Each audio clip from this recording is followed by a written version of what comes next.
Since the first trailer was released for Ready or Not back in 2017, fans of SWAT 4 have been enticed by the idea of the SWAT 4 they know and love with more modern graphics. Now, Ready or Not is finally available through Steam Early Access, and it's been received with overwhelmingly positive reviews on Steam. However, I have more doubt than confidence about what the final product of Ready or Not will look like. Let's open the game's development history and clear up why.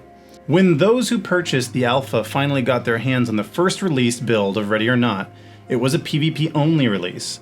The main menu looked like that of Medal of Honor Allied Assaults or Metro 2033's. Each menu item was represented by an object on a desk or in a room. The Ready or Not PvP experience was buggy.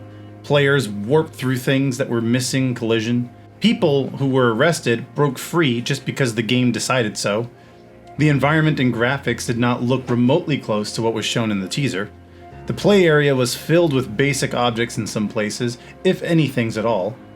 It was an embarrassing release that also played nothing like the SWAT 4 was trying to succeed.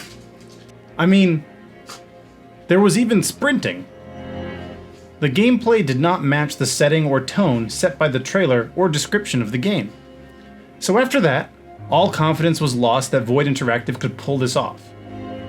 So after Void Interactive had gone dark about Ready or Not, we finally got the news in March of this year that Team 17 is partnered up with the project. Any doubts presented after the PvP build was gone. Ready or Not had a chance to be good again. Around that same time, we were finally starting to see and hear things about the co-op.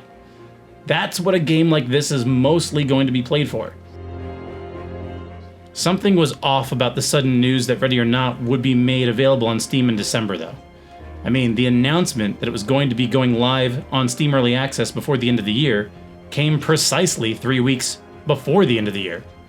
On Reddit and Discord, there was speculation that it would be released on December 17th in honor of the partnership between Void Interactive and Team 17.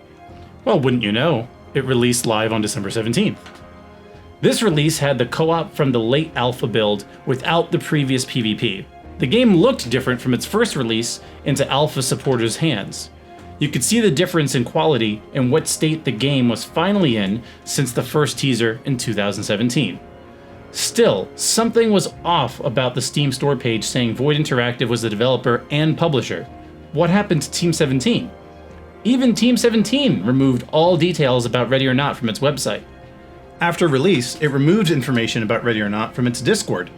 It wouldn't be until 3 days later of everyone asking that we finally get the answer that Team 17 is no longer partnered with Void Interactive. For me, that kind of stings, because Team 17 was what made this game more legitimate after what we saw from its first release to alpha supporters.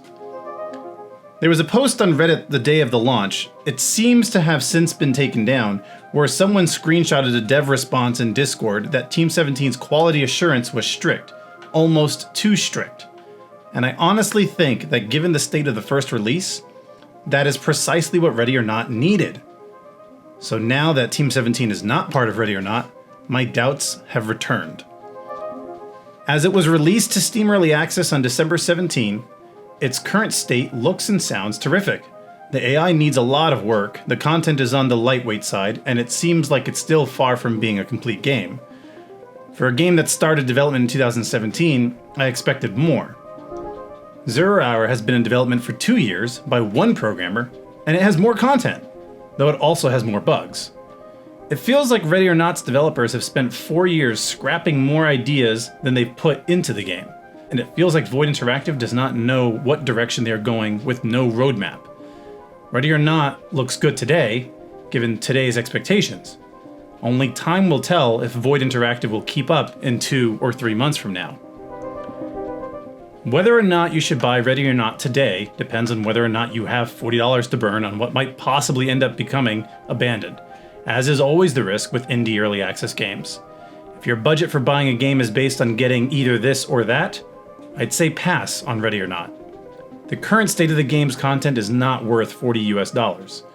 You can pick up both SWAT 4 and Zero Hour for about half the price, and have loads more content from a finished game and an early access game that is further along. Zero Hour regularly sells for about $12 US on Steam, and SWAT 4 sells for $10 US on GOG Galaxy. Though with the launch of Ready or Not, they have SWAT 4 on sale for 50% off at just $5. For those $5, you get SWAT 4 Gold Edition, which includes SWAT 4 and SWAT 4 The Stechkov Syndicate expansion.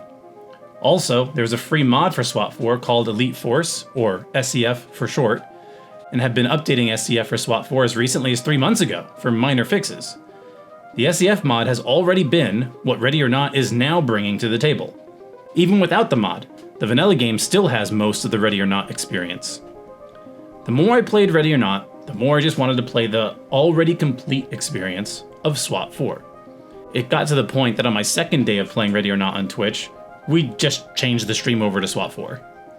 Playing Ready or Not back to back with SWAT 4 and the SEF mod made me realize how little Ready or Not had to add to SWAT 4, which was released 16 years ago. Don't get me wrong, it's still visually impressive, even though the reflection in the mirrors don't work. I don't have anything, let me go.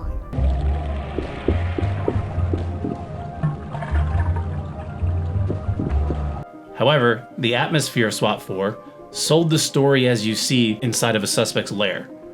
Doc, this is entry team. We found an unidentified female victim in need of medical assistance. Roger. Notifying EMTs. Keep us informed. Here, terrified civilians call out when a suspect is nearby. One of them's here. No, don't shoot me.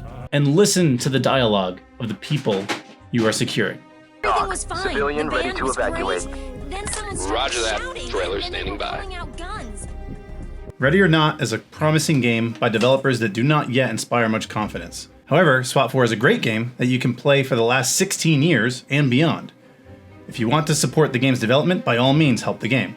Still, knowing how many people treat early access as the product they want to play today, getting SWAT 4 is the best alternative for most people who care about the value of what they're getting.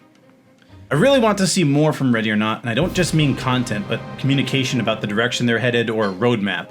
They've finally made the beginning of a good game, but if they're not focused, this game could quickly fall flat. I've already had enough of Ready or Not, but look forward to returning to it with future content updates. Meanwhile, we've been revisiting SWAT 4 on stream lately. Thanks for watching, happy holidays everyone. The live stream schedule will be different with Christmas Day and New Year's Day over the next 2 weekends. As always, those updates will be available in Discord. Take care.